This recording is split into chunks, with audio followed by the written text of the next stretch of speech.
축복합니다. 사랑합니다. 축복합니다. 우리 하나님 말씀 함께 보도록 하겠습니다. 각 순별로 좀 앉아주시면 좋겠습니다. 순별로 앉아주시면 좋겠고요. 우리 하나님 말씀 함께 보도록 합니다. 사도행전 2장 43절에서 47절까지 말씀입니다.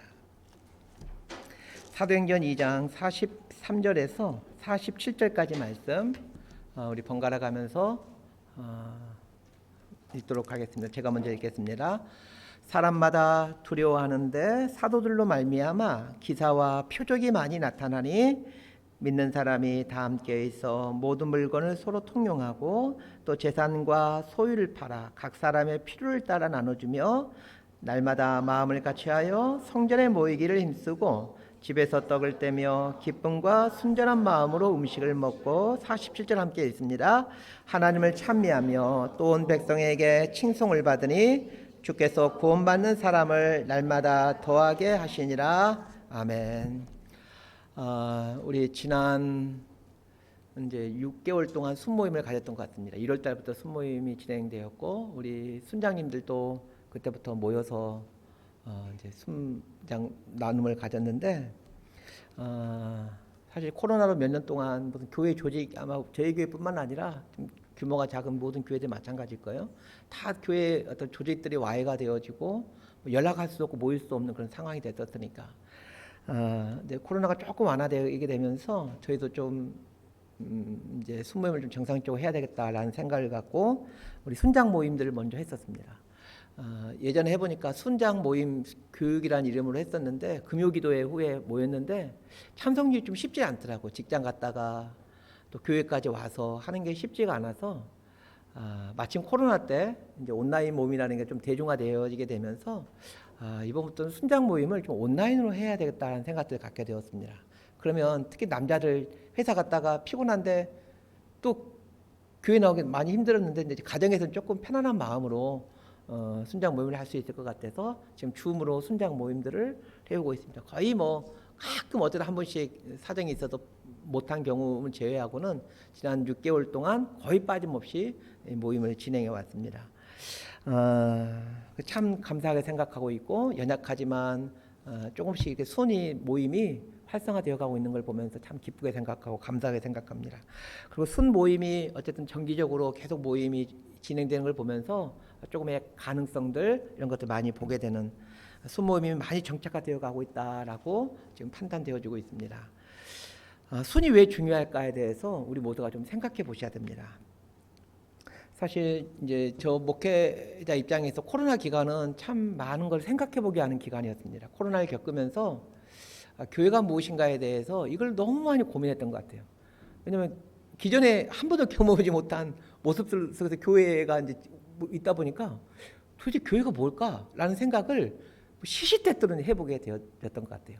주일날도 대부분 이제 비대면이기 때문에 혼자 여기서 설교 이렇게 하고 아무도 없는 가운데 혼자 설교해야 되고 뭐 이런 가운데 있으면서 교회가 도대체 무엇일까에 대해서 많이 고민했던 코로나 기간들이었습니다. 그러면서 코로나가 우리에게 준 한국 교회에게 준 큰 하나 유익이 있는데 그게 뭐냐면 주일 예배 중심의 교회의 허점이 무엇인지를 알게 됐다는 게 저는 코로나가 한국 교회에 준 가장 큰 이점이 아닐까 생각되어집니다. 상당수의 성도님들이 온라인으로 예배를 드리고 있는 것 같지만 사실은 통계에 의하면 여러 가지 통계 자료에 의하면 잘 드리지 않고 있고 또 온라인 예배를 드리더라도 약간 이런 느낌? 예배 때우기식 온라인 예배? 뭐 그런 느낌. 그래서 예배를 드리긴 드리는데 굉장히 조금 뭐랄까 아무런 마음의 준비함 없이 아마 여러분도 그런 게 있을 거예요. 뭐 추린이 있고 뭐 세수도 하지 않고 그냥 아마 그렇게 예배 드리는 분들도 아마 적지 않게 있었지 않았을까라는 생각도 되어지고 그렇게 시간 때우기식으로 예배를 드려왔다는 게 지난 코로나 기간 동안의 비대면 예배의 실상이었던 것 같습니다. 그리스도인으로서 한국 교회가 정말 세계 교회에 많은 모범이 되어지고 뭐 선교사 숫자가 뭐 세계 2위이고 이런 놀라운 기독교 발전한 것 같았지만 실은 우리가 진짜 교회였는가, 진짜 그리스도인이었는가 라는 것들을 생각해보게 하는 기간이 코로나 기간이었던 것 같습니다. 그러면서 이 코로나는 상당수의 교인이 허수였다라는 것을 우리에게 알려주고 있습니다. 그냥 숫자만 좀 많은 교회는 한국교회, 이런 이미지였던 거죠. 사실 코로나 이후에 상당수의 교인들이 교회에 출석하지 않고 있습니다. 일반 교회에 보게 되면 지금 많이 회복됐다고 하지만 한국교회 통계에 하면 그 전에 코로나 전에 한 70% 정도 성도들이만 출석하고 있고 30%는 온데간데 없이 사라졌다는 거예요. 도대체 그 30%는 어디로 갑자기 공중으로, 어디로 갑자기, 그분들만 뭐 휴거한 건 아닐 텐데 어디론가 사라져 버렸습니다. 솔직히 이분들은 어디로 사라진 것일까요? 그러니까 이런 상황인 걸 보면서 그동안 우리가 한국교회가 특히 목회자들이 우리가 헛 목회를 해왔구나, 우리가 헛살아왔다 그런 표현을 썼는데 헛 목회를 해왔구나라는 이런 자성들이 많이 생겨나고 있는 가운데 있습니다. 제가 한 달 전쯤인가 약간 이렇게 우리나라의 그 굉장히 유명한 구약학 교수님이신데 차준희 교수님이라고 유명한 교수님이세요. 책도 많이 쓰시고 그분이 이렇게 좀 예레미야서를 가르쳐진 게 있어가지고 제가 한 이틀 동안 가가지고 열심히 가서 공부를 좀 하고 왔는데 그분이 하시는 이야기예요. 조만간 이게 이제 학자들 세계에서 신학자들과 또 우리 교계 목사님들 세계에서 한국 교회를 전망해가면서 나왔던 그런 이야기들인데 앞으로 한국 교회는 조만간 한국 교회는 성도 수가 300만 명대로 축소될 것이라고 학자들은 다 얘기를 하고 있습니다. 여러분 우리 한국 교회 성도들이 불과 몇 년 전에 아마 그런 말 들어보셨을 거예요. 1000만 성도, 1200만 성도 그렇게 많이 들어봤을 거예요. 그런 말들 많이 들어봤을 텐데 사실 그거는 조금 허수였고 실제로 지금 코로나 전에 우리 한국 교회 성도님들의 숫자는 약 800만 명 혹은 900만 명을 기독교 개신교인을 잡고 있습니다. 그 중에 약 한 150만 명을 이제 이단에 속했던 사람들이라고 보고 있었습니다. 그럼 이제 정통 교단에 다니고 있는 사람들이 한 600만에서 700만 명 정도로 그렇게 보통 생각을 해오고 있었던 것이죠. 근데 조만간 한국 교회는 약 300만 명으로 이제 성도 수가 줄어들 거라고 전망하고 있습니다. 그럴 만도 한 것이 지금 한국 교회 코로나 이후에 아까 말했듯이 30%가 이미 빠져버렸고 우리 교회는 그나마 젊은 교회인데 대부분의 교회, 특히 서울에 있는 대부분의 교회들은 연세가 다 고령화되어 있습니다.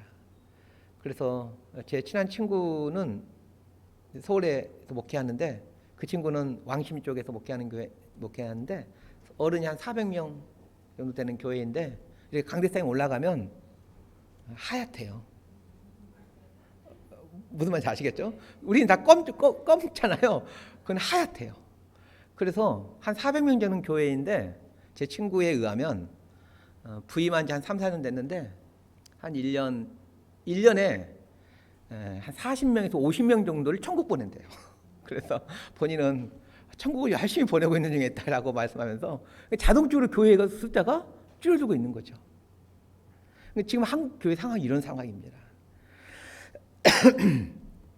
그러면서 코로나를 겪으면서 또 여러 가지 교회가 무엇인가를 고민해 보면서 이 소규모로 모이는 공동체가 얼마나 중요한 것인가에 대해서 많이 생각하게 됐습니다. 그러면서 이런 코로나 같은 이런 위기 상황이 오게 되더라도 대규모 전체적으로 모임은 불가능하지만 소규모로 모일 수 있잖아요. 가정에서 5명, 6명 모일 수 있으니까 이런 모임이 얼마나 중요하고 필요한지에 대해서 더 절실하게 되는 그런 기간들이었습니다. 모든 교회의 원형, 교회가 회복해야 될 원형의 모습은 대형 교회가 아니고 진짜 지금의 이 지구상에서 유명한 교회가 우리가 회복해야 될 교회의 모습이 아니고 성경이 나오는 초대교회가 우리 모든 교회들이 회복해야 될 교회의 모습입니다.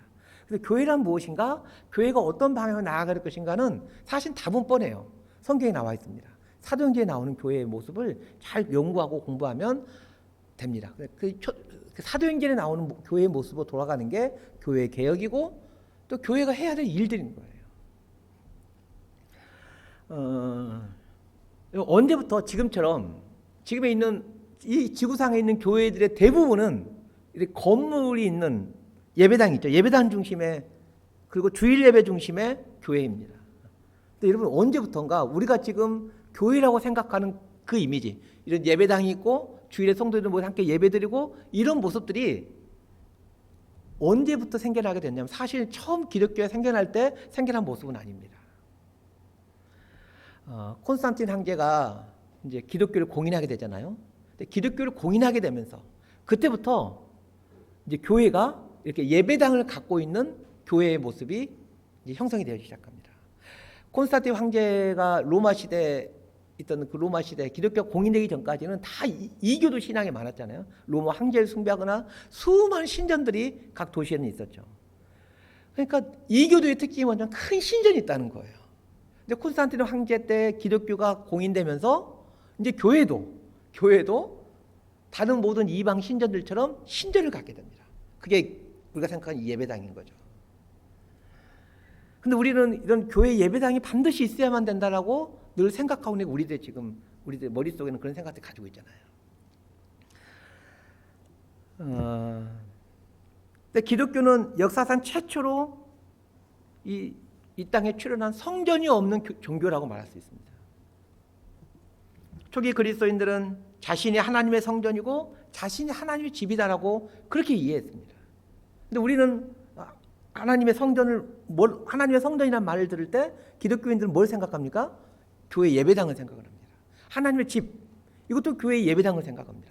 근데 초대교회 성도님들은 어느 누구도 하나님의 성전, 하나님의 집을 이런 예배당을 생각하지 않았다는 거예요. 내가 하나님의 집이고 내가 하나님의 성전이고 우리 함께 모여있는 우리들이 하나님의 집이고 하나님의 성전이야, 이렇게 이해했다는 거예요. 근데 아까도 말했죠. 콘스탄틴 황제 이후부터는 이제는 하나님의 집, 하나님의 성전이 예배당으로 인식되어지게 되어집니다. 우리 그리스도인의 모임을 이제 교회라고 그러는데, 교회라는 헬라어 단어가 에클레시아입니다. 이 에클레시아는 항상 성경에 나오는 에클레시아는 언제나 사람들의 모임이었지 장소로 사용된 적은 없습니다. 에클레시아라는 단어는 사람들의 모임이라는 뜻이었지 어떤 장소, 예배를 드리는 곳, 이런 의미로 사용되지 않았다는 거예요. 근데 언제부턴가 기독교인들이 에클레시아를 예배를 드리는 예배 장소, 사람들이 모이는 장소, 이렇게 이해하기 시작했다는 거예요. 아까 우리가 읽었던 사도행전 2장 46절에 보게 되면 성전이 등장하고 집이 등장합니다. 제가 한번 읽어드릴게요. 46, 날마다 마음을 같이하여 성전에 모이기를 힘쓰고 집에서 떡을 떼며 기쁨과 순전한 마음으로 음식을 먹고. 자, 여기서 말하는 성전은 옛날 구약 시대부터 있어왔던 예루살렘 성전입니다. 초대교회 성도님들 어떻게 예배를 드렸냐면, 이제 막 몇백 명 되고 몇천 명 되니까 예수 믿는 사람이 초기에 한 곳에 모여서 예배를 드릴 수가 없었어요. 그래서 예루살렘 성전에서 예배를 드리는 거예요. 근데 그 전에 이미 그 당시도 예루살렘 성전에서 누가 제사를 드리고 있어요? 유대교인들이 예배를 드리고 있는 거예요. 그 유대교인들이 예배를 드리고 있는 그 장소에서 그냥 함께 예배를 드리는 거예요. 기독교에서는 어찌 보면 우리가 예를 들어서 기독교와 유대교는 우리식으로 생각하면 다른 종교잖아요. 근데 유대교인들이 모여있는 성전에서 기독교인들이 가서 예배를 드리는 거예요. 그러니까 주일에는 그렇게 예배를 드립니다. 그리고 평상시에는 어떻게 했냐면 집에서 모임을 갖습니다. 매일마다 초대교회 성도들은 집에서 소규모로 모이는 거예요. 지금 우리식으로 하게 되면 이제 순모임이 진행되는 거죠. 근데 일주일에 한 번 모이는 게 아니고 매일 초대교회 성도들은 매일 그냥 같이 옆집에 살고 있는 성도들과 모여가지고 매일 아마 저녁에 모였겠죠. 저녁마다 매일 모여서 저녁 시간을 함께 보냈습니다. 이게 초대교회 성도님들의 신앙생활 모습이에요.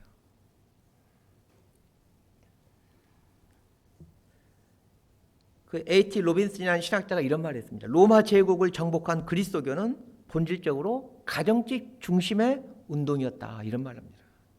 그 거대한 교회 공동체는 수천 명, 수만 명, 수십만 명, 이런 거대하게 모이는 조직으로서 교회가 로마 제국을 굴복시킨 게 아니고 가정집 중심의 운동이 로마 제국을 무너뜨렸다, 그렇게 얘기를 합니다. 그러니까 진짜 교회는 여러분 이렇게 순으로 모이는 공동체라는 걸 기억하셔야 돼요. 그래서 우리 예수 그리스도 교회는 없어지더라도 혹시 문제가 생겨가지고 코로나 같은 모일 수 없더라도 이제는 각자 여러분들의 그 순에서 모여서 자발적으로 모임을 가져간다면 그게 교회입니다.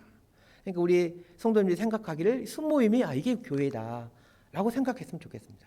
그리고 코로나 같은 위기 상황이 되게 되면 물론 요즘은 통신이 발달해가 다 연락을 하겠지만 가정에서 교회 모임을 가져주십시오. 이렇게 하면 가정에서 모여서 여러분 순식구들이 모여가지고 예배도 드리고 교회가 해야 되는 역할들을 해가면 되는 겁니다.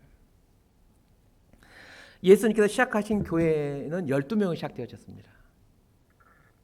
12명의 순원들로 구성되어진 모임이 교회의 시작이었습니다. 바울도 선교를 가게 되면 몇 명의 성도가 모이게 되게 되면 그곳에 떠나 다른 곳에 이동하게 되어집니다.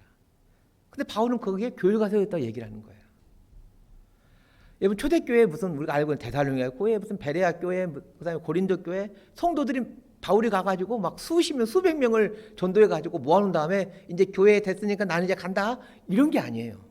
몇 명 정도만 전도를 시킵니다. 그럼 그들이 어디서 모이게 되면 가정집에서 모여요. 가정에 누군가의 가정에서. 그래서 서신서를 보게 되면 누구 사람 이름을 해놓고 누구의 집안 사람들에게 문안하노라. 그 집이 교를 쓰이고 있는 사람들을 표현할 때 그런 표현을 쓰는 거죠. 누구의 집에 있는 가족들에게 식구들에게 문안하노라. 이렇게 가정에서 집에서 모여서 모임을 가지면서 예배드리고 교제하고 그렇게 해서 교회가 이루어졌던 거예요. 십자가를 걸어놓고 그런 거 없었어요. 그냥 누구의 가정집에서 똑같이 생긴 가정집에서 모여서 예배드리고 그들이 모여서 기도하고 그들이 또 헌금해서 선교하고 이렇게 했던 게 초대교회 성도들의 모습이었습니다. 그래서 현대 교회가 회복해야 될 모습 중에 하나가 이런 모습들인 거예요.